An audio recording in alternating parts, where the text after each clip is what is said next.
कोई पकड़ के मेरा हाथ रे,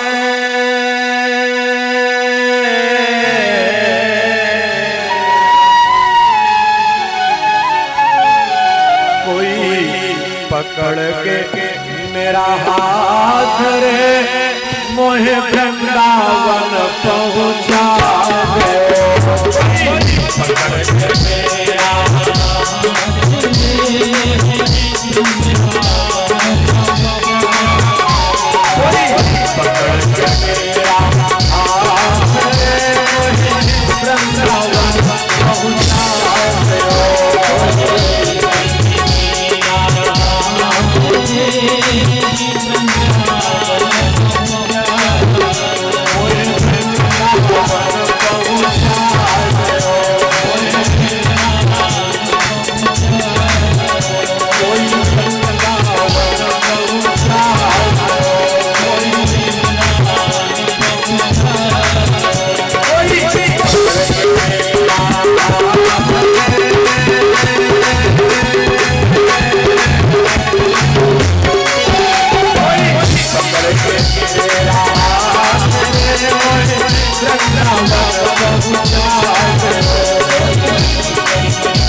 वृंदावन सोवर नहीं,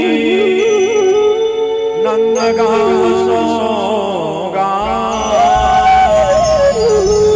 बंसी बट सोबट नहीं, श्री कृष्ण नाम सोना।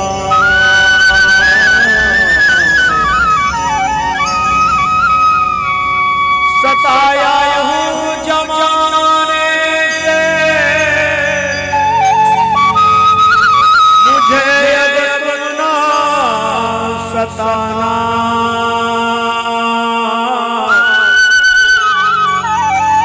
मैं रोया हूँ जमाने से, मुझे अब तुम ना रुलाना।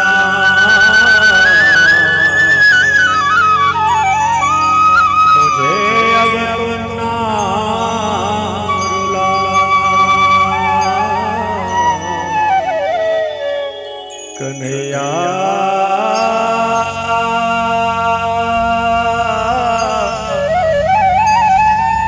मेरे श्याम,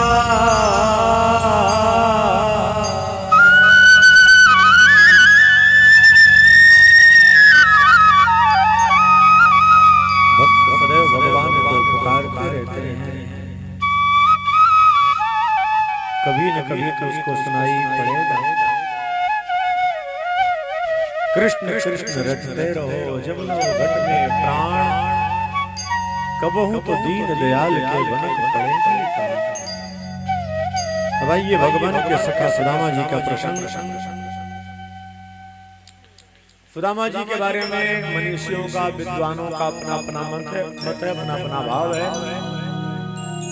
जो आचार्य जिस भाव में बोलते हैं सब ठीक है, हमें किसी के मत का खंडन नहीं करना। लेकिन एक बात ध्यान रखना, सुदामा जी न तो चोरी किए थे और न ही सुदामा जी भीख मांगे हैं। ब्राह्मण का धर्म भीख मांगना नहीं है। उपनयन संस्कार में ब्राह्मण वाला जो भिक्षा मांगने जाता है वो गुरुकुल की परंपरा का निर्वाह करने के लिए, गुरुकुल गुरु के लिए जाता है, अपने लिए भिक्षा मांगने नहीं जाता। सुदामा जी भिक्षा नहीं मांगे, चोरी नहीं की, और सुदामा जी गरीब भी नहीं थे। संसार की दृष्टि में गरीब है, लेकिन भगवान की दृष्टि में वो गरीब। सबसे बड़ा खजाना पैसे का होता है कि भगवान के नाम का होता है? बोलो, भगवान के नाम का। तो क्या सुदामा जी के पास भगवान के नाम का खजाना नहीं था? कृष्ण उनका मित्र है, त्रिलोकी का स्वामी उनका मित्र बन के चल रहा है, इससे बड़ा खजाना क्या होगा? तो संसार की दृष्टि में गरीब क्यों थे? कि त्रेता के केवट हैं। ये पहले जन्म में कछुआ बने, फिर कछुआ से केवट बने, फिर केवट से सुदामा बने, जिसमें भगवान श्री राम वनगमन की लीला में जा रहे थे। गंगा तट पर राम केवट संवाद है ना, तो वहां राम केवट संवाद के बाद भगवान ने कहा था केवट से, बेगियान जल बेगियान जल पाय पखारो,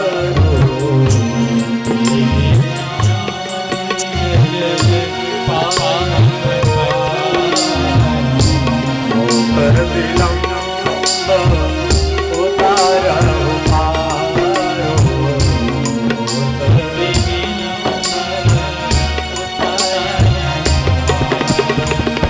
वहां जब राम केवट का संवाद का वर्णन आता है, तो जब भगवान का पात्र छालन केवट करने लगे, तो केवट की पत्नी के मन में कालुष आया। मेरे पास सोने का पात्र होता तो मैं राघव के चरण कमल को सोने के पात्र में धो देता। तब सुदामा श्री राम केवट बिगड़ गए। अरे दरिद्रा, तेरे अंदर ये भाव कहां से आ गया? मेरे पास सोने का पात्र होता तब भी मैं सोने के पात्र में राघव के चरण कमल को नहीं धोता। अरे पगली, लकड़ी का कठौता नरम होता है, कुछ लकड़ी का कठौता चरणामृत सोखेगा, कुछ हम पान कर लेंगे और बाद में इसमें डालेगी आटा। जब आटा गूंथेगी, जो रस लकड़ी के कठौते में रहेगा वो आटा में आ जाएगा। प्रसाद शुद्ध होगा तो रक्त शुद्ध होगा। उस समय प्रभु संकल्प कर लिए, आज गंगा जल से मेरा पैर धुल रहे हो ना, इस ऋण को उतारने के लिए मैं द्वापर में जब कृष्ण बनूंगा तो आपको बनाऊंगा सुदामा, प्रेमाश्रु से चरण धोकर इस ऋण से ऋण होगा। लेकिन मेरे चरण कमल का स्पर्श पाने के बाद भी इस भाभी को सोने का पात्र दिखाई पड़ता। दरिद्रा को अगले जन्म में इसको आपकी पत्नी बनाऊंगा, पहले आपके भाव का परीक्षण करूंगा, आपको मैं धन नहीं दूंगा और बाद में इसको सोने के महल में बैठा दूंगा। उस संकल्प को पूर्ण करने के लिए प्रभु की ये लीला है। भगवान भक्त के भाव का परीक्षण कर रहे हैं। और कदाचित सुदामा जी चोर होते तो सुखदेव जैसे परमहंस क्या कह रहे हैं, सुनिए। कृष्ण श्यासे सखा कश्चित् ब्राह्मणो ब्रह्मवेत्तमः विरक्त इंद्रियार्थेषु प्रशांतात्मा जितेन्द्रियः। भगवान के सखा को जितेंद्रिय कहा, सत्यवादी कहा। ब्राह्मणों में श्रेष्ठ ब्राह्मण, त्रिकाल संध्या वंदन करने वाले। ब्राह्मण को संध्या अवश्य करनी चाहिए। क्यों भाई, ऐसे संध्या वंध्या आती कि नहीं? चलो नहीं आती तो सीख लेना, आती है तो ठीक है। सुदामा जी ब्राह्मण कौन थे बताया था एक दिन? पांडे। हाँ, अब देखो मुस्कुराने लगे। पांडे की बात आई तो मुस्कुराने लगे। तो मुस्कुराने की बात भी है। सुदामा जी पांडे ब्राह्मण थे, लेकिन त्रिकाल संध्या वंदन करते थे, वो भी करना चाहिए। ब्राह्मण की शक्ति संध्या है। सत्संग करते थे, भगवान की कथा करते थे। जो मिल गया ठीक है, नहीं मिला तो ठीक है, कन्हैया जो देगा ठीक है, उसकी मर्जी। तो जैसा रख ठीक है। जब जो उचित लगेगा अपने आप करेगा। भगवान पर भरोसा करके चलना चाहिए, बाकी जो कन्हैया करेगा अच्छा करेगा। देखो ये चैनल में रिकॉर्डिंग भी हो रही है, आप लोग भी बैठे हो। यहाँ जो कथा में आया हूँ कोई ठेका करके नहीं आया हूँ। ये मैया बैठी है, कमेटी के लोग जी जानते होंगे, मेरा कोई ठेका नहीं। हाँ, इतना रहता है हमारे साथ जो लोग रहते हैं उनका आने जाने का किराया और उनको पारिश्रमिक जो उनका है, क्योंकि गृहस्थ में है, ये बैरागी तो है नहीं, इनके ही बाल बच्चे हैं, इनका खर्चा तो देना पड़ता है। बाकी कभी भी आज तक कन्हैया की कृपा है, इतने वर्षों की यात्रा में एक व्यक्ति नहीं कह सकता कहीं कि अपनी दक्षिणा तय किए हैं। और जिस दिन मन में भाव आ जाएगा अपनी दक्षिणा तय करने का, तो मैं कथा नहीं करूंगा, मंजूर है, पर भगवान की कथा को बेचूंगा नहीं।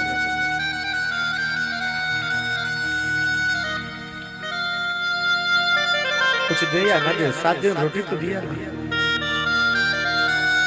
7 दिन उसकी चर्चा किया ही क्या कम है। इतने सारे भक्त आकर के प्रभु के बैठे, आप लोगों के मन को कुछ सुकून मिलता होगा, आनंद आता होगा, तभी तो बैठे हो ना। तो आप लोगों की प्रसन्नता ही मेरे जीवन की पूंजी है। भगवान कहते हैं मेरे बनाए भक्तों को, मानव को जो प्रसन्न कर देता है, मैं उस पर प्रसन्न हो जाता हूँ। और जब मेरा कन्हैया मुझ पर प्रसन्न है, तो फिर कमी किस बात से? उसकी प्रसन्नता सर्वोपरि है। हमारे सुदामा जी कथा करते हैं, किसी को याचना तो प्रश्न होता, गुरुकुल में चावल चना तो चुरा के खाए थे, ठीक है ना, तो चना क्यों खाए थे ये भी जान लो। वो चना श्रापित थे, श्राप मिला था, इस चना को जो चावेगा श्रीहीन हो जाएगा। सुदामा जी ने सोचा मित्र का कर्तव्य है, मित्र का धर्म है, मित्र का दुख अपने ऊपर ले ले। मैं श्रीहीन हो जाऊं तो चलेगा, पर मेरा मित्र कृष्ण श्रीहीन हो गया तो त्रैलोक्य भूखा मर जाएगा। इसलिए भगवान उसके सखा उस चना को चबाए। प्रभु ने सोचा कि थोड़ा सा परीक्षण कर लो इसके भाव का। तो भगवान एक बार क्या किए, एक बड़ा कड़वा फल, उसके 6 भाग बनाए। भगवान ने कहा देखो आधा आप पाओगे, आधा मैं पाऊंगा। तो सुदामा ने कहा देखो उम्र में बड़ा मैं हूं, मैं पाऊंगा पहले। भगवान ने कहा ठीक है, आधा आप और आधा मैं। लेकिन वो फल इतना कड़वा था, सुदामा जी ने सोचा अरे इतना कड़वा फल, लेकिन उसको ऐसे निगल गया कि पता नहीं लगने दिया कि कड़वा है। अपना भाग खा लिए, कृष्ण का भाग भी बोले और लाओ मुझे भूख लगी है। तो भगवान सोचे कितना ये दयालु है, मित्र की कड़वाहट अपने अंदर ले रहा है। 2 भाग कृष्ण के हिस्से कभी खा गए। लास्ट में भगवान सोचे कि मैं नहीं खाऊंगा तो पता कैसे लगेगा सुदामा को, मुझे पता है। तो भगवान जैसे मुख में डाले, इतना कड़वा थूक दिए। मित्र आपने ये क्या किया? मित्र वो मित्र ही कैसा जो अपने मित्र की कड़वाहट को अपने अंदर में ले ले। तब भगवान ने कहा था सुदामा आने वाले समय में इतिहास जब मित्रता की दुहाई देगा तो मित्रता में हमारा और आपका ही नाम आएगा। मित्र हो तो सुदामा जैसा, कृष्ण सुदामा की मित्रता इसलिए अमर है। मित्रता तो भगवान सुग्रीव से भी किए थे, राम सुग्रीव की मित्रता है, लेकिन उसकी दुहाई कोई नहीं देता। जबकि भगवान ने कहा था जे न मित्र दुख हो ही दुखारी, तिनहि बिलोकत पातक भारी। सुदामा जी सत्संग करते हैं। भगवान जब परीक्षा लेते हैं बड़ी कड़ी लेते हैं। सदगृहस्थ हैं, इनकी पत्नी का नाम है सुशीला, घास फूस की झोपड़ी है, टूटे फूटे बर्तन, मैला कुचैला कपड़ा। एक बात ध्यान रखना, इसका नाम है हरि है। ये पहले सब कुछ हर लेता है, फिर बाद में भरता है। इसलिए लोग जल्दी उसके मार्ग में नहीं आते, डर जाते हैं। लेकिन डरा मत करो। भगवान सुदामा की ऐसी परीक्षा लिए, कई कई दिन तक पानी पी के रह जाते हैं। सत्संग में थोड़ा सा मिला, बच्चे खा लिए। सुशीला कहते हैं स्वामी एक बार द्वारिकाधीश के पास चले जाओ। द्वारिकाधीश आपके मित्र हैं,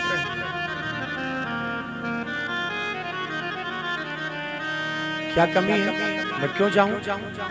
यदि वो 3 लोक का लक्ष्मी नाथ है तो मैं 3 लोक का दरिद्र नाथ हूं, मैं क्यों जाऊं? और फिर मेरे पास उसका इतना एहसान है, इतना अनमोल तन दे दिया, मैं इस ऋण को चुका नहीं पाया और ज्यादा ऋण लेके क्या करूंगा। और इस संसार में कोई गरीब नहीं, ध्यान रखना।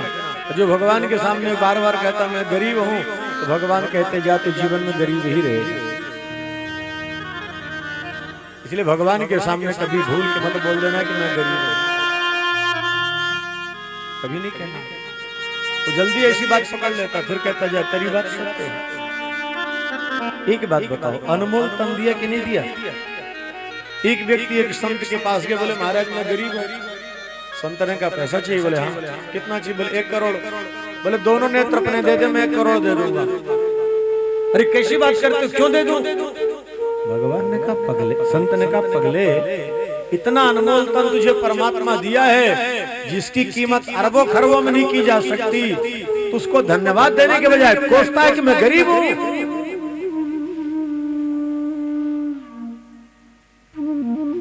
सुदामा जी इतने संतोषी है। देवी देखो, जो महीने में 2 एकादशी करते हैं तो भगवान के धाम को जाते हैं, और हम लोग रोज एकादशी करते हैं, भगवान जल्दी बुला लेंगे। 1 मास 2 ग्यास रहे सोउल है नरचित्त, सोई दीनानाथ ने हमका भेजी नित्य। भगवान समझ गए मित्र नहीं आए, लेकिन अब प्रभु को बुलाना है, अब समय हो गया है। और जब बुलाना चाहता है जिसको महाराज, तो कोई न कोई माध्यम बना देता है। देवियों सज्जनों, एक बात ध्यान रखना, कोई न कोई पुण्य कर्म आप लोगों के जगह हैं, तभी भगवान की कथा की ओर आपका मुख हुआ है। और यदि भगवान की कथा की ओर मुड़ गए हो तो समझ जाना कन्हैया आप सबका कल्याण करने वाला है। बस प्रयास करना, जिस मार्ग में चल पड़े हो तो आगे बढ़ने का प्रयास करना, पीछे लौटने का प्रयास मत करना। भगवान संकल्प कर लिया बुलाना। 4-5 दिनों तक बरसात होती रही, जोर की बरसात। बच्चे भूख से तड़फड़ाने लगे, ठंड से कांप रहे। माँ मुझे कुछ भी दे दो, नहीं लगता मेरे प्राण निकल जाएंगे। माँ सब कुछ सह सकती है, बालक को भूखा नहीं देख पाती। कई माताएं इसलिए रोती रहती कि मेरा बेटा समय से भोजन नहीं करता, पानी नहीं पीता, इसी के लिए परेशान रहती है। और खिलाने का काम तो केवल माँ का ही है, ध्यान रखना। जब तक माँ है तभी तक पूछ रही बेटा खाए हो कि नहीं खाए हो, यानी बाद में तो फिर क्या होगा भगवान ही मानेगा। श्रोताओ, ये कोई हंसने की बात नहीं, यथार्थ है। इस संसार में माँ पूछती है बेटा खाए हो कि नहीं खाए हो, बेटा पूछेगा मेरे लिए क्या लाए हो, और पत्नी पूछेगी मेरे लिए क्या बचाए हो। लेकिन माँ पूछेगी बेटा कुछ खाए हो कि नहीं खाए। माँ कांप गई, स्वामी बच्चों का दर्द नहीं देखा जा रहा है, द्वारिकाधीश के पास कुछ मांगने मत जाओ, आप एक बार मिलने चले जाओ। बोले हाँ मिलने जा सकता हूं पर मांगने नहीं जाऊंगा। प्रभु ने सोचा चलो कैसे भी मिलने के लिए तैयार तो आने को। जो ब्राह्मण भगवान से नहीं मांग रहा है, दुनिया से भीख मांगेगा वो। बरसात बंद हुई। सुदामा जी ने कहा 3 जगह खाली हाथ नहीं जाना चाहिए। रिक्त पाणिर न पश्येत, राजा गुरु और गोविंद जब कभी जाओ पत्र पुष्प फल कुछ भी लेके जाओ, खाली हाथ जाना चाहिए। द्वारिकाधीश के पास सब कुछ भरा पड़ा है, जाते मुझसे पूछेंगे मेरी भाभी मेरे लिए क्या भेजी है, मैं क्या उत्तर। सुशीला ने सोचा चलो जाने को तैयार तो भागी भागी पड़ोस में गई, बहन 4 मुट्ठी चावल दे दो, मेरे पति लेके आएंगे तो मैं लौटा दूंगी, और नहीं लेके आए तो सोच लेना किसी अभागे के कफन में भिक्षा डाल दिए। इतना कह के रो पड़ी, लेकिन उसको 4 मुट्ठी चावल नहीं मिला। जीवन में गरीबी भी एक अभिशाप है, देने वाला किसी को गरीबी न दे, मौत दे दे मगर बदनसीबी न दे।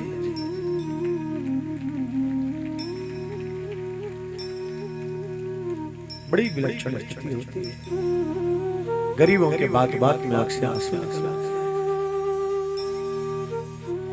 दीन ही सब कहूं लखत है, दीन ही लखे न कोई, जो रहीम दीन ही लखे दीन बंधु सम। चार घरों में गई तो चार मुट्ठी चावल त्यक्ता पृथक तंडुला, भागी भागी आई, बच्चे कहते माँ मुझे कच्चा ही दे दो, मैं कच्चा ही चबा जाऊं। नहीं, ये तो द्वारिकाधीश के लिए है, आज माँ कठोर हो गई। उसमें चार गांठ लगाई है, धर्म अर्थ काम और मोक्ष।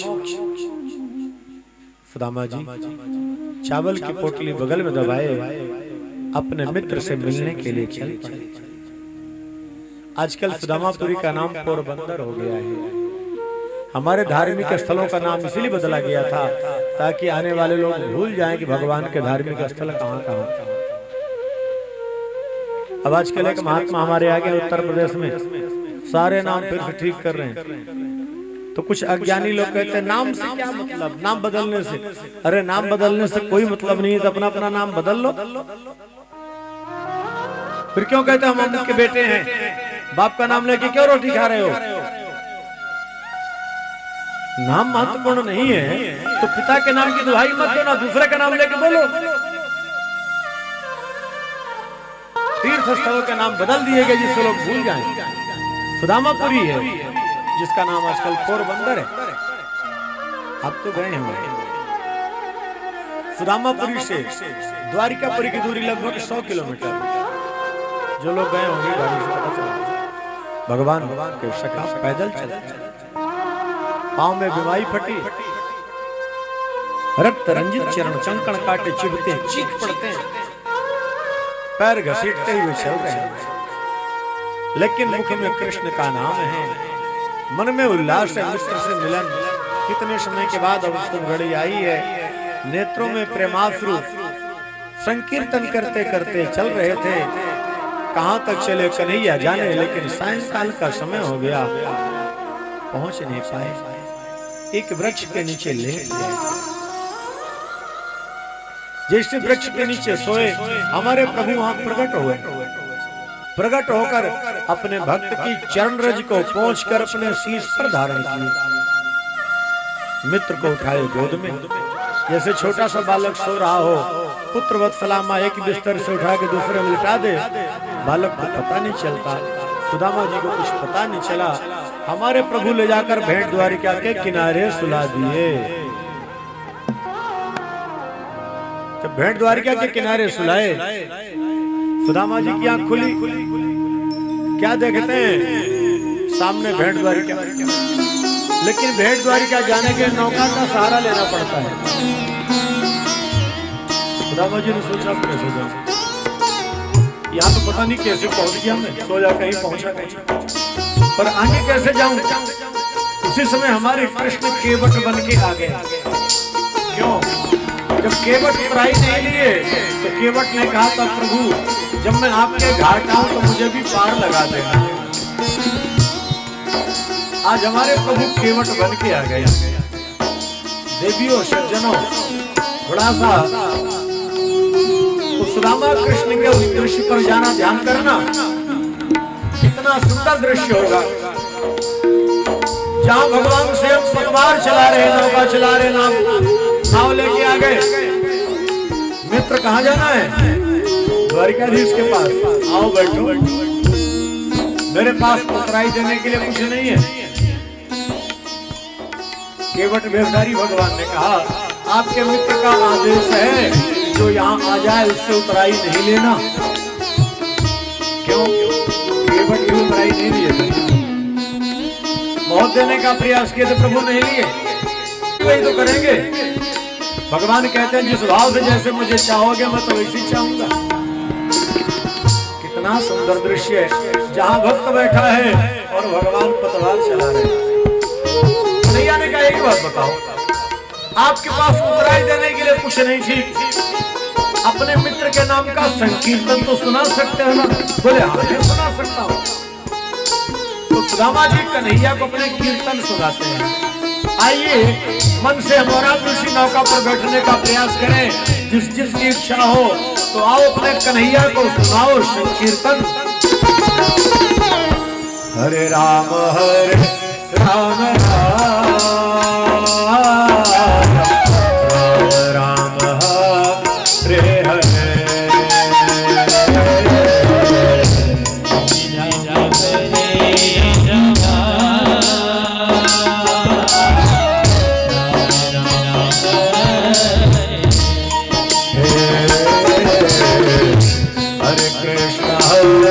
कृष्ण कृष्ण कृष्ण हरे हरे।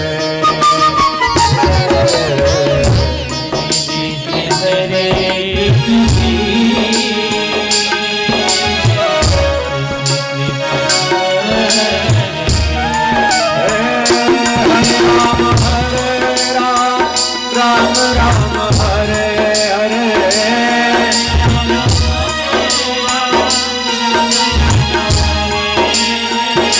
हरे कृष्ण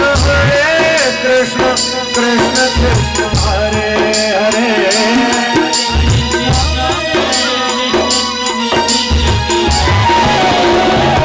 हरे राम राम राम राम हरे हरे।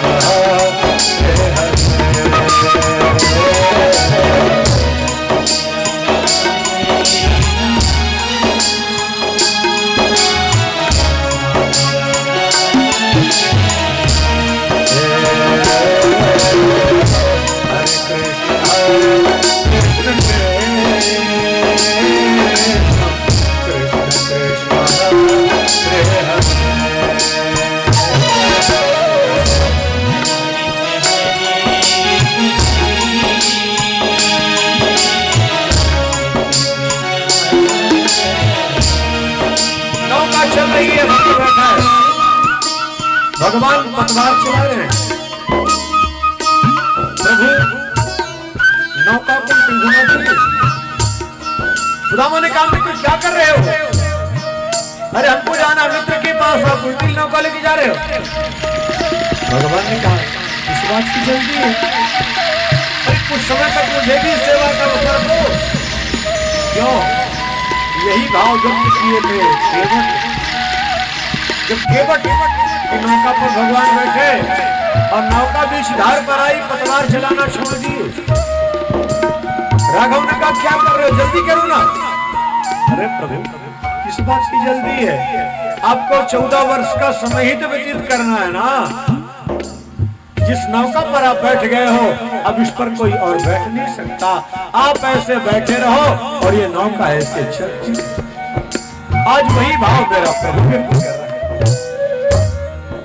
लेकिन जब बार बार आग्रह किए, प्रभु को लगा मेरे मित्र भूखे, कई दिनों से खाए नहीं, ज्यादा विलंब करना ठीक नहीं। तो भगवान नौका को घुमाए, ले जाकर किनारे लगा दिए।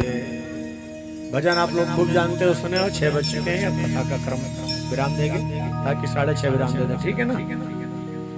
भगवान के परम सखा को सुदामा जब पहुंचे, सेवकों के द्वारा पता लगा, भगवान भागे भागे आए, मित्र को गले से लगा लिए, उच्चासन पर ले जाकर के बैठाए।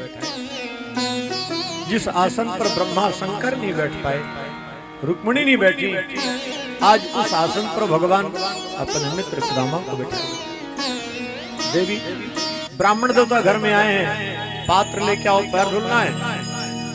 जल पात्र लेने के लिए गए, भगवान अपने हाथ का पात्र बना लिए, प्रेमास्त्र से चरण धुले, एक एक कंकण काटे निकालकर जीवन को निष्कंटक कर दिया। माथे पर तिलक कर अंगुष्ठ से चीर दिए। श्रोताओं, देवियों, सज्जनों, भगवत कृपा से कभी कोई भगवान के भक्त आपके घर बैठे, कोई सच्चे प्रेमी हो तो भगवान का श्रृंगार किया करते हैं, चुपचाप बैठ जाओ और भगवान के श्रृंगार का जो प्रसाद है कदाचित आपके माथे पर लगाकर और अंगुष्ठ से ऐसे चीर दें तो आपके ललाट पर दरिद्रता की कोई लकीर होगी कि तो भी नष्ट हो जाएगी। ये ताकत साधक के अंगूठे में होती है।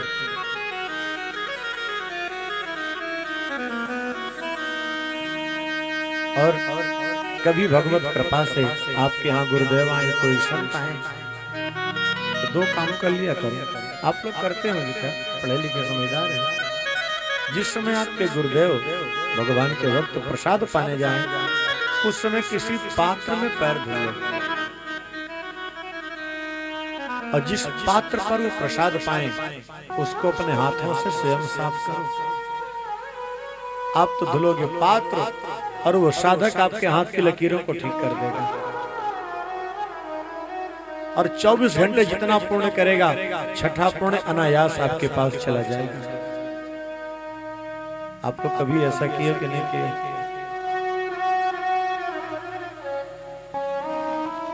कभी गुरुजी आए घर में, पैर धो लिए, ठीक है, बैठा दिए, पूजन पाठ किए, लेकिन जब प्रसाद के लिए चलते हैं, जब प्रसाद के आसन पर बैठने लगे, उस समय पैर धो लगे। कह दो कि पता ही नहीं है।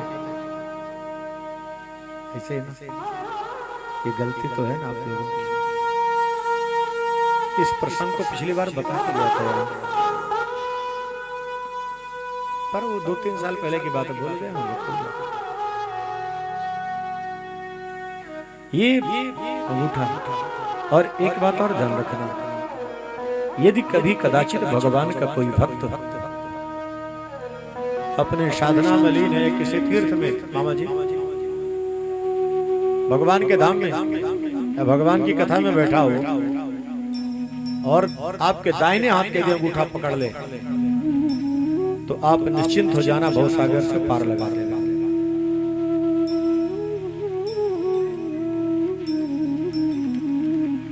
अभी इसका महत्व तो लोग समझे नहीं है। मैया जी, ये सामान्य बात नहीं है। साधक जल्दी अंगूठा नहीं पकड़ेगा दाहिने हाथ में कभी। गुरु के दाहिने पैर का अंगूठा और शिष्य के दाहिने हाथ का अंगूठा दोनों बड़े महत्वपूर्ण होते हैं। जब बालक बालिका का विवाह होता है, कन्या माता पक्ष में रहती, जब पिता वर की ओर आती है, तो बालक उसका अंगूठा पकड़ता दाहिने हाथ का अपने बगल में। इसका मतलब क्या है? आज से उस कन्या की रक्षा करना, उसके श्रृंगार की व्यवस्था, भोजन की व्यवस्था किसका दायित्व है? जो अंगूठा पकड़ लिया है। उसी प्रकार जब कोई भगवान का भक्त यदि भक्ति में लीन होकर के आपका अंगूठा पकड़ लिया, तो भवसागर से पार लगाना उसकी गारंटी हो जाएगी।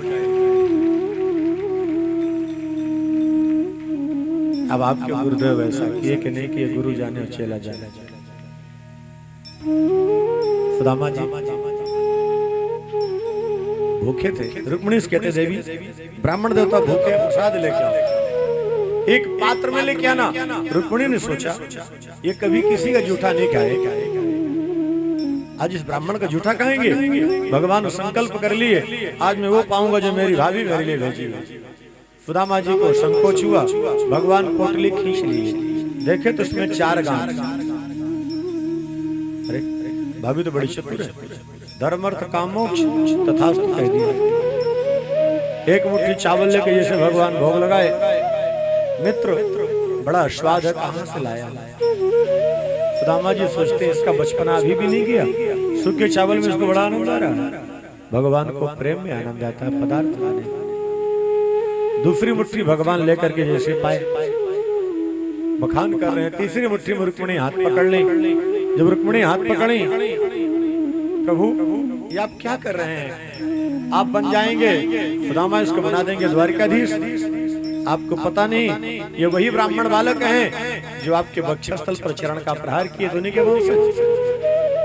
भगवान ने कहा भूल गई, ब्राह्मण देवता पुत्र लेके आते तो मेरे पास नहीं, शिशुपाल के पास होती। ऐसे परोपकारी ब्राह्मण का अपमान कर रही है। 2 मुट्ठी नहीं, चावल के एक कण के बदले त्रैलोकी की संपत्ति दे दूं, तब भी सोचूंगा अपने मित्र को कुछ नहीं दिया। भगवान विश्वकर्मा को बुलाए, भाभी सो रही है, उसकी आंख खुले तो महल होना चाहिए। और कन्हैया नाटक क्या कर दिया यहाँ। कुछ समय के बाद कहता है मित्र जाओ, ज्यादा समय कहीं रहना नहीं चाहिए। लेकिन एक बात सुन लो, राज दरबार के कपड़े बाहर नहीं जाएंगे, अपने कपड़े पहनो, इनको उतारो।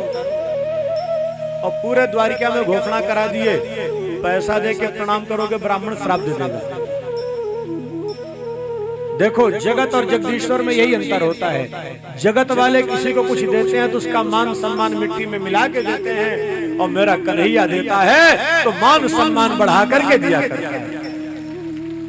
सारे द्वारिका के लोग दर्शन करने आ गए। जब मार्ग में चले, सुदामा ने सोचा कन्हैया इतना प्यार दिखाया लेकिन धन क्यों नहीं दिया। फिर सोचते हैं बड़ी कृपा किया है। उसने सोचा होगा अधनोयम धनम प्राप्यो माद्यनुचैर्न माश्वरे इत कारुण्यो नूनम धनम में भूरि ना ददा।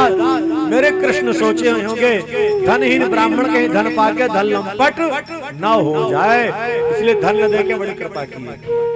भगवान ने कहा देखो रुक्मिणी क्या भाव है। तब रुक्मिणी लज्जित सेवकों ने कहा महाराज आपका महल आ गया। सुदामा जी तना रोए, कृष्ण को आना पड़ा। कन्हैया आपके पास इस महल के लिए गया था, मेरी भाभी को तो चाहिए तो ठीक है वो रहे। भगवान ने कहा मेरे महल में रहोगे। सुदामा जी ने कहा लेकिन एक प्रार्थना है। क्या? ये जितने भी इस गांव के नर नारी हैं, जब आपकी मैं कथा करता था ये सब कथा में आते थे। सबकी झोपड़ियां हटा करके महल बनाओ, तब तो मैं इस महल में आऊंगा। अनिश महल का दान नगर के लोगों को कर दूंगा और मैं झोपड़ी में चला जाऊंगा। भगवान ने कहा धन्य हो सुदामा, मुझे ऐसा ही ब्राह्मण प्रिय है जो मानव मात्र के कल्याण के लिए सोचता है। ये सुदामा जी का ही सिद्धांत है। सर्वे भवन्तु सुखिनः सर्वे सन्तु निरामया सर्वे भद्राणि पश्यन्तु मा कश्चित् दुःख भाग् भवेत्। भागवत में लिखा सुदामा जी धन पाके धन लंपट नहीं हुए। जैसे भगवान सुदामा पर कृपा किए आप सब पर कृपा करें, आप सबका मंगल कल्याण हो। अब आगे के प्रसंगों को सांकेतिक कह के अनुक्रमण क्या कहूंगा। जितने हमारे कार्यकर्ता यहाँ भ्रमण कर रहे हैं 10 मिनट के लिए सब बैठ जाएं, सब शांति से बैठ जाएं, फल की टोकरी रख दें किनारे। गौरव भी हमारा आवाज सुन रहा हो, कहीं सूरतवासी भी थोड़ा सूरत दिखाएं सामने आकर के। यहाँ वहाँ जो बैठे हैं सभी लोग परिसर में शांति से बैठ जाओ देवी और सज्जनों, और सब कन्हैया से गांव देवी माँ से प्रार्थना करो इनकी ऐसी कृपा हो कि इनके परिसर में ऐसे आनंद होता रहे और आप लोग आनंद लेते रहो, आप सबको भगवान की कथा मिलती रहे। और जो नौजवान लोग कुर्सियों पर बैठे हो, जिनके कमर में तकलीफ हो, वो तो कुर्सी में बैठे रहे, लेकिन जो जमीन पर बैठ सकते हैं तो अनुक्रमण क्या के समय जमीन पर बैठ जाए तो अच्छी बात है। लेकिन जिसको तकलीफ है शारीरिक तो वो कुर्सियों में बैठे रहे, उनके लिए कोई दिक्कत नहीं। सुदामा चरित्र के बाद कुरुक्षेत्र में गौरव को बुला लो। सूर्य ग्रहण के अवसर पर भगवान ब्रजवासियों को बुलवाए हैं। 100 वर्षों के बाद भगवान का ब्रजवासियों से मिलन। वसुदेव के द्वारा यज्ञ कृष्ण की अग्र पूजा। श्री राम वसुदेव की कितनी पत्नियां थी कथा में आप लोग सुनते रहते हो? 2 नहीं 18 है। वसुदेव की पत्नियां 18 हैं और ज्यादा बच्चे नहीं थे, सबके 10-10 थे। 2 पत्नियां नहीं, वसुदेव के 18 पत्नी है, ध्यान रखना। लोग भ्रमित है, 2 ही जानते हैं प्राय। भागवत का आधार पर बोल रहा हूं भाई, जिसको संदेह हो भागवत का श्लोक पढ़ लेंगे। कुरुक्षेत्र में जब भगवान श्री कृष्ण को अग्र पूज्य बनाकर यज्ञ का आयोजन किया गया तब वह वर्णन। इसके बाद देवकी के आग्रह पर मृत 6 पुत्रों को भगवान लेकर के आए थे। निमि बहुलाश सत्कार को स्वीकार किए हैं। वेदों के द्वारा भगवान की स्तुति सुभद्राहरण, भगवान शिव की भस्मासुर से प्रभु कैसे रक्षा की, ब्राह्मण बालक के माध्यम से अर्जुन के अहंकार को नष्ट कर गीत का प्रसंग। 10वें स्कंद को नमन। 11 स्कंद में सांब लड़का से लड़की बनकर दुर्वासा ऋषि का अपमान किया, मजाक किया। उन्होंने कहा न पुत्र होगा न पुत्री पैदा होगा, मूसल जो कर देगा तेरे वंश का नाश।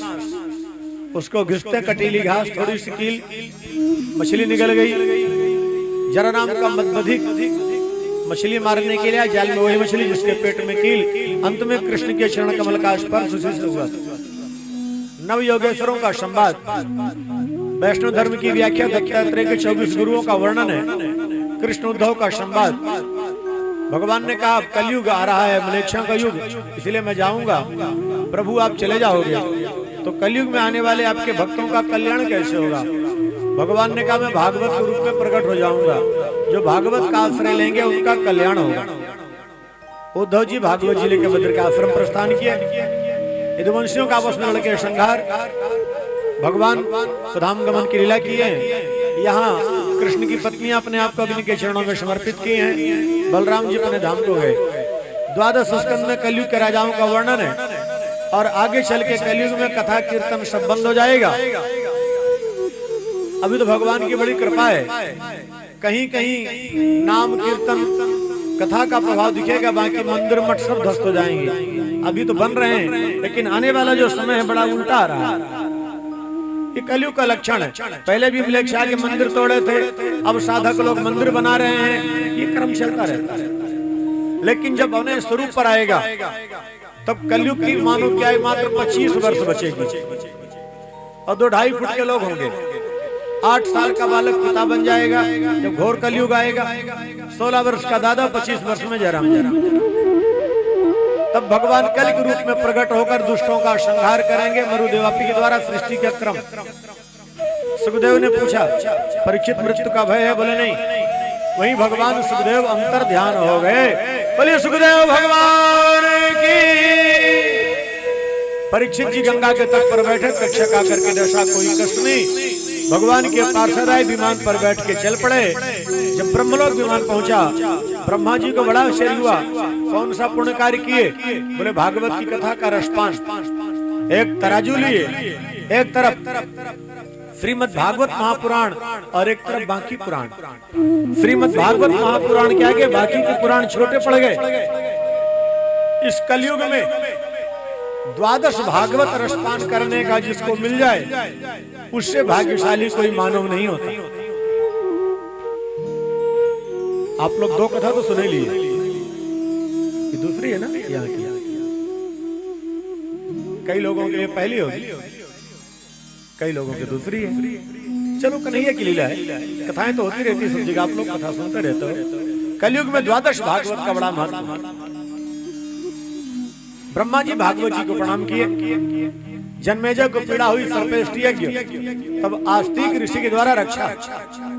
किसी को सर्प का भय हो, एक बड़ा सुंदर मंत्र है, सर्पाप सर्प भद्रम ते गच्छ सर्प महाविशो जन्मे जस यज्ञान्ते आस्तिक वचनम स्मर। इससे सर्प के भय से मुक्ति मिल जाती है। मार्कंडेय को प्रलय दर्शन 12 सूर्यों का वर्णन करते हुए अब मैं अनुक्रमण क्या बोल रहा हूँ। सब लोग थोड़ा अपने अपने मोबाइल को साइलेंट कर लेना। हमारे सूरतवासी जी थोड़ा सा आ जाए कृपा करके अंदर, और सभी लोग हाथ जोड़ के बैठो। देवियों सज्जनों, जितनी सौभाग्यवती माताएं कथा में बैठी हैं, देवियां, सबके सिर में कपड़ा होना चाहिए, ध्यान रखना। और एक बात और ध्यान रखा करो, जब भी किसी देवालय में जाया करो प्रणाम करने के लिए, तो सौभाग्यवती नारी सिर में कपड़ा रख के भगवान को प्रणाम करेगी तो भगवान की कृपा होती है। और बगैर सिर में कपड़ा रखे प्रणाम करने पर अपराध हो जाया करता है।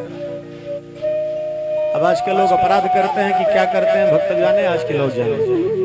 मंदिर में जाने से 32 अपराध होते हैं। इन सब बातों पर अभी नहीं बोल पाया, इतने बोलते बोलते तो लेट हो गया।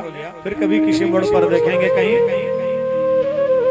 मंदिर में जाने पर ही 32 अपराध हो जाया करते हैं, जिस कारण मंदिर जाके भी दुखी हैं। पुरुषों को सिर में कपड़ा रखने की आवश्यकता नहीं, देवियों को। अब हाथ जोड़िए आराम से अनुक्रमण क्या।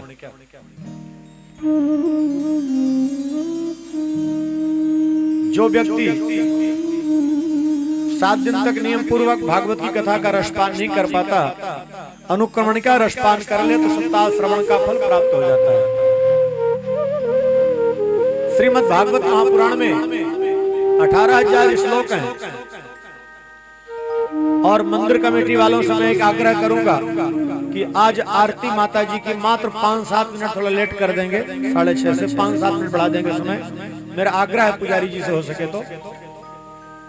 श्रीमद् भागवत महापुराण में 18,000 श्लोक हैं, 12 स्कंद हैं, 335 अध्याय, महात्म्य में 6 अध्याय। प्रथम स्कंद में 19 अध्याय, द्वितीय स्कंद में 10 अध्याय, तृतीय स्कंद में 33 अध्याय, चतुर्थ स्कंद में 31 अध्याय, पंचम स्कंद में 26 अध्याय, षष्ठ स्कंद में 19 अध्याय, सप्तम स्कंद में 15 अध्याय, अष्टम स्कंद में 24 अध्याय, नवम स्कंद में 24 अध्याय, दसम स्कंद में 90 अध्याय, एकादश स्कंद में 31 अध्याय और द्वादशवें स्कंद में 13 अध्याय, कुल 335 अध्याय। अब कौन से स्कंद में कौन सी कथा का सार कहा गया है? तो महात्मा के प्रारंभ में मंगलाचरण, नारद भक्ति का मिलन, नारद जी के सद प्रयास से भक्ति ज्ञान वैराग्य के कष्ट की निवृत्ति, श्रीमद् भागवत सप्ताह श्रवण से कैसे कैसे जीवों का उद्धार होता उसका वर्णन, इस कथा का रसपान कब और कैसे करना है, प्रवक्ता श्रोता के लक्षण बताना, ये प्रथम स्कंद का सार है। श्री राम महात्मा का सार है। प्रथम स्कंद में मंगलाचरण, कपट रहित धर्म का निरूपण, भगवान के 24 अवतारों का वर्णन, देवर्षि नारद महर्षि वेदव्यास का मिलन, श्रीमद् भागवत महापुराण का विस्तार, महाभारत के समापन से अश्वत्थामा का आगमन, पांडवों को मारने का प्रयास, भगवान के द्वारा पांडवों की रक्षा, परीक्षित की रक्षा, कुंती को वरदान, भीष्म को दर्शन, भीष्म का अंतिम प्रयाण, भगवान का द्वारिका प्रस्थान, परीक्षित का जन्म, विदुर का आगमन, विदुर के उपदेश से धृतराष्ट्र गांधारी के गंगा के तट पर जाना, यहाँ भगवान के द्वारा सुधामगमन की लीला, कुंती के द्वारा शरीर का त्याग, पांडवों का स्वर्गारोहण, परीक्षित को राज्यपाठ सौंपकर परीक्षित के द्वारा राज्य का संचालन, कलयुग का आगमन, रहने के लिए 5 स्थान, श्रापित होने पर सब कुछ त्याग कर गंगा के तट पर आगमन, भगवान शिवदेव का प्राकट्य, परीक्षित की शरणागति, यह है प्रथम स्कंद की कथा का सार। द्वितीय स्कंद में मानव तन की सार्थकता किसमें, भगवत प्राप्ति के सरलतम सूत्र कौन कौन से हैं, हिरण्यगर्भ की उत्पत्ति का राज क्या है, नारद ब्रह्मा का संवाद, ब्रह्मा के द्वारा अपने उत्पत्ति के रहस्य को बताना, चतुश्लोकी भागवत का वर्णन करना और महापुराण के 10 लक्षणों का वर्णन करना, ये द्वितीय स्कंद की कथा है। तृतीय स्कंद में विदुर मैत्रेय, विदुर उद्धव का संवाद, ब्रह्मा के द्वारा सृष्टि का कार्य, उद्भज, अंडज, श्वेदज, मानसिक सृष्टि, मैथिली सृष्टि, मनुष्य शत्रुपा की उत्पत्ति, ब्रह्मदेव के नासिका से वाराह का प्राकट्य, पृथ्वी की स्थापना, हिरण्याक्ष का उद्धार, हिरण्याक्ष हिरण्यकश्यप और उनके वृत्तांत को बताना, मनु जी के 2 पुत्र 3 पुत्रियों का वर्णन, उत्तानपाद प्रियव्रत ये बेटे हुए, देवहूति, आकुति, प्रसूति ये कन्या,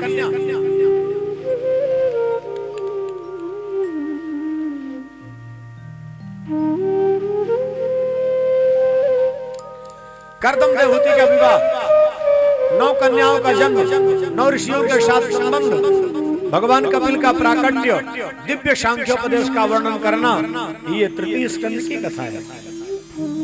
चतुर्थ स्कंद में रुचि, आकुति, यज्ञ, दक्षिणा, दक्ष, प्रसूति, धर्म के संतति का वर्णन, पद पाने के बाद दक्ष को अहंकार, भगवान शंकर के द्वारा मानमर्दन करना, उत्तानपाद के बेटे ध्रुव का प्रसंग, राजा अंग, बेन, प्रथु, प्राचीन बरही, प्रचेतागण, पुरंजनी प्रजनोपाख्यान के वृत्तांत को बताना, ये चतुर्थ स्कंद की कथा है। पंचम स्कंद में प्रियव्रत, उनके बेटे आग्नेन्द्र, आग्नेन्द्र के नाभि के ऋषभ, ऋषभ के भरत, भरत जड़ भरत कैसे बने, श्री राम मृग कैसे बने, जड़ भरत कैसे बने, जड़ भरत रहुगण का संवाद, भवाटवी की यात्रा का वर्णन, भूगोल खगोल का वर्णन, ज्योतिष शास्त्र का वर्णन, 28 प्रकार के नरकों का वृत्तांत करना, ये पंचम स्कंद की कथा है।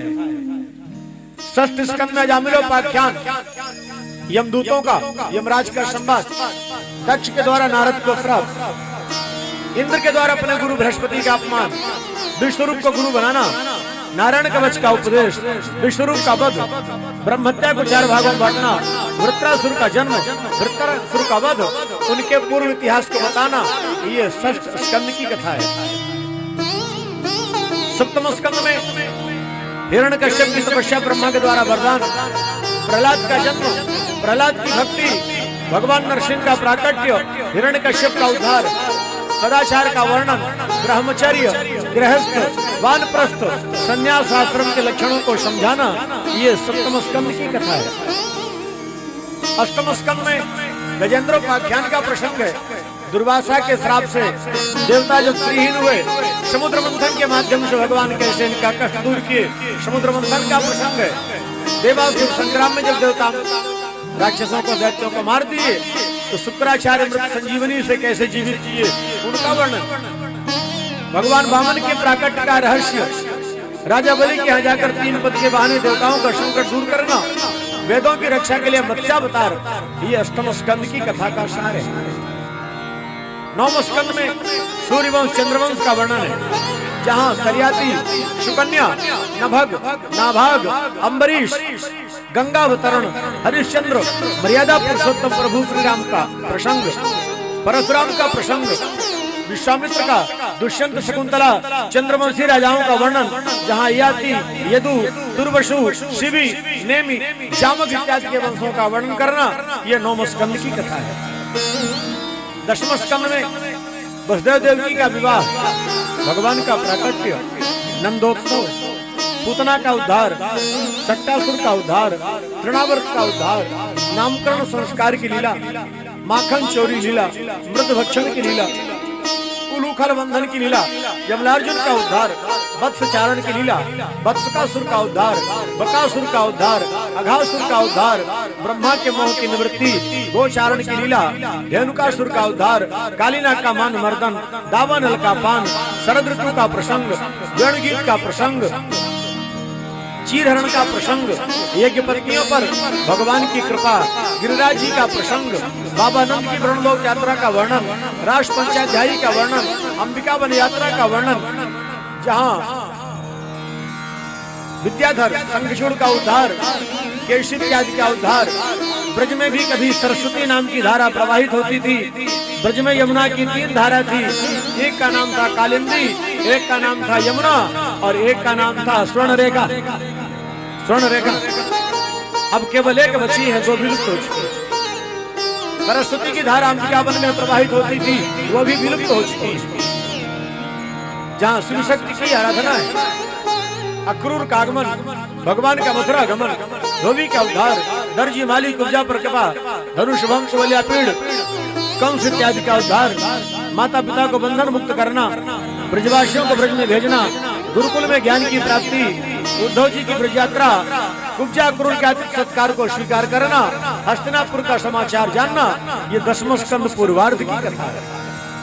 उत्तरार्ध में जरासंध का आक्रमण, कालीवन का उद्धार, मुचकुंद के माध्यम से द्वारिकापुरी का निर्माण, भगवान बलभद्र रेवती का विवाह, कृष्ण रुक्मिणी का विवाह, प्रद्युम्न का जन्म, शंबरासुर का वध, भगवान के 16,107 विवाहों का वर्णन, कृष्ण रुक्मिणी का हास परिहास, बलराम के द्वारा रुक्मिणी का वध, बाणासुर के अहंकार को नष्ट करना, राजा नृप पर कृपा, बलराम जी की ब्रज यात्रा, विविध नाम के वानर का उद्धार, यमुना का मानमर्दन, नारद को गृहस्थ का दर्शन कराना, काशी नरेश पंद्रक का उद्धार, राजसूय के माध्यम से जरासंध शिशुपाल दंतवक्र का उद्धार, दुर्योधन का मानभंग, विदुरथ साल्व इत्यादि का उद्धार करते हुए बलराम जी की तीर्थयात्रा, सुदामा जी का प्रसंग, कुरुक्षेत्र में सूर्य ग्रहण के अवसर पर भगवान का ब्रजवासियों से मिलन, वसुदेव देवकी के द्वारा यज्ञ कृष्ण की अग्र पूजा, देवकी के मृत 6 पुत्रों को लेकर के आना, निमि बहुलाश के आतिथ्य सत्कार को स्वीकार करना, वेदों के द्वारा भगवान की स्तुति, सुभद्रा हरण, भस्मासुर से शिव की रक्षा, ब्राह्मण बालक के माध्यम से अर्जुन के अहंकार को नष्ट करना, पुररी गीत का प्रसंग, ये 10वां स्कंद उत्तरार्ध की कथा है। 11 स्कंद में यदुवंशी लोग शराब पीते हैं, श्राप मिलता है दुर्वासा का, नव योगेश्वरों का संवाद, वैष्णव धर्म की व्याख्या, दत्तात्रेय के 24 गुरुओं का वर्णन, कृष्ण उद्धव का संवाद, भागवत रूप में भगवान का प्राकट्य, उद्धव की बद्रिकाश्रम यात्रा, यदुवंशियों का आपस में लड़के संहार, भगवान के द्वारा सुधाम गमन की लीला करना, 11 स्कंद को नमन किया। 12 स्कंद में कलयुगी राजाओं का वर्णन, आने वाले कलयुग के मानव कैसे होंगे उनका वर्णन, कथा कीर्तन के माध्यम से कलयुगी जीवों का उद्धार होगा, कल के रूप में आकर भगवान दुष्टों का संहार, मरुदेवाती के माध्यम से सृष्टि का पुनर्क्रम शुरू होगा। भगवान सूर्यदेव का अंतर ध्यान होना, परीक्षित का मोक्ष, मार्कंडेय का प्रलय दर्शन, द्वादश सूर्यों का वर्णन करते हुए मैं भागवत जी का अंतिम श्लोक बोलूंगा, एक प्रार्थना करूंगा और प्रार्थना के बाद फिर माता जी की आरती होगी। माता जी के चरणों में प्रार्थना समर्पित करूंगा मैं, और फिर इसके बाद हमारे पुजारी जी वहाँ आरती करेंगे, फिर यहाँ आरती पूजा यहाँ भी होगी। इसलिए 5-7 मिनट का समय मांगा। लेकिन अंतिम श्लोक बोलने के पहले, सबसे पहले यहाँ जितने भी उपस्थित श्रोता हैं, भक्त हैं, आप सभी को व्यासपीठ से बहुत बहुत साधुवाद है। भगवान की कृपा आप सब पर हो। आप सब लोग खूब फले फूले भक्ति रस में खूब भीगे और ऐसे आनंदित होकर कथा का आनंद लेते रहे। और मंदिर कमेटी के हमारे जितने भी सम्मानित सदस्य हैं जो इस परिसर को दिए हैं, उन कमेटी के सदस्यों को सभी को व्यासपीठ से बहुत बहुत मंगल कामना। माता जी के पुजारी के लिए भी मंगल कामना। और इस यज्ञ में जो मुझे बुलाने के लिए मैया हटकी और उनके बेटे, उनके परिजन, रिश्तेदार, जितने भी उनके सगे संबंधी हैं, सभी को बहुत बहुत साधुवाद है। पता नहीं किस जन्म का ऋण था, ये मैया वृंदावन में ऐसे मिल गई है कि हमको यहाँ भी खींच लाए। आए को बैठी है चुपचाप नीचे। उनको मामी जी कहता हूँ, पर मैया से ज्यादा उनका लगा रहता, वो और डंक मारती रहती है, आओगे कैसे नहीं, आओगे कैसे नहीं, तो आने पड़ जाता है। तो चलिए, और यहाँ आने के बाद भाइयों का, बहनों का, सबका बड़ा प्यार मिला। सभी के लिए बहुत बहुत साधुवाद है। और इस यज्ञ को सजाने के लिए हमारे जो आचार्य लोग, असमंजस जी, दीपक जी, त्रिगी जी, प्रातः काल सायंकाल तक लगे रहते हैं, उनके लिए भी बहुत बहुत मंगल कामनाएं। और इस कथा को सजाने का कार्य जो संगीत के माध्यम से हमारे भाई अशोक जी, आर्गन के माध्यम से, बांसुरी के माध्यम से हमारे छोटे भाई रवि जी, हृदय के माध्यम से देवेश जी, और पैड में अमित जी, सभी को बहुत बहुत साधुवाद। आप सब इनके लिए ऐसी ताली बजाओ इनको रोमांच हो और ये ऐसे खूब फले फूले अपने अपने क्षेत्र में खूब तरक्की करें, खूब आगे बढ़े।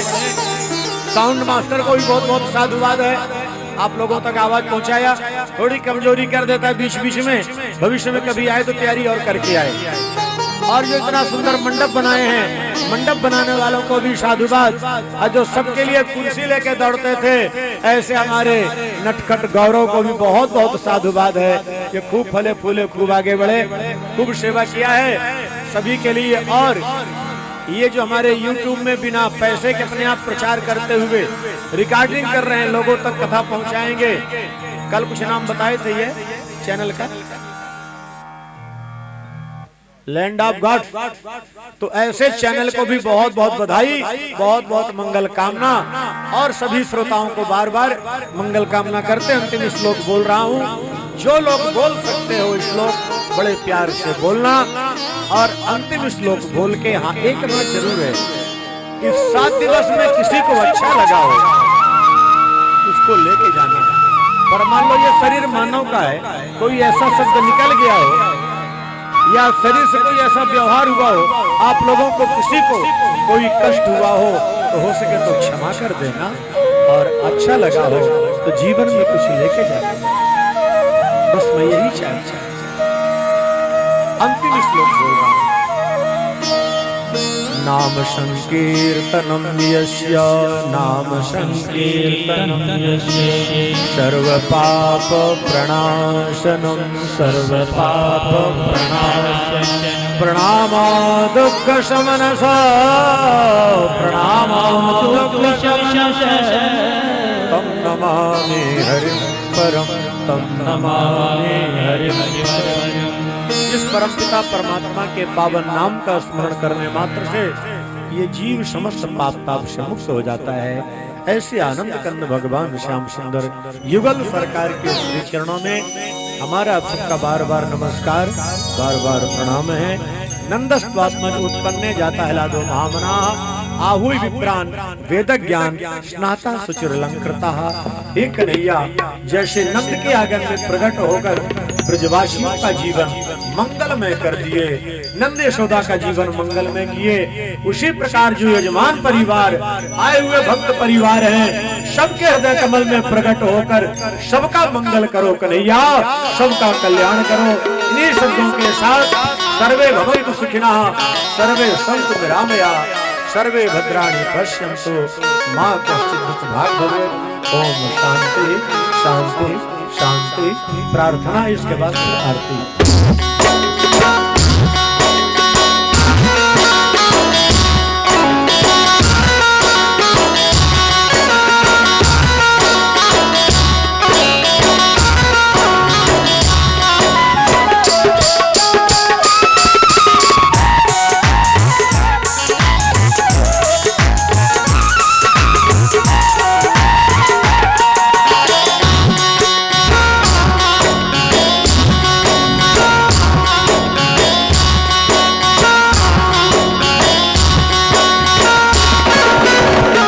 आपकी कृपा से सब काम हो रहा है। आपकी कृपा से सब काम हो रहा है।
सेवा फिर आरती सभी लोग करेंगे।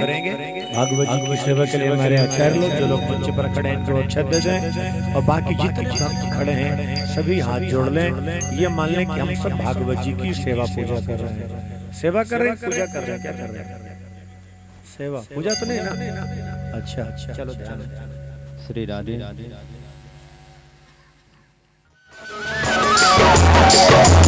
भारत कृष्ण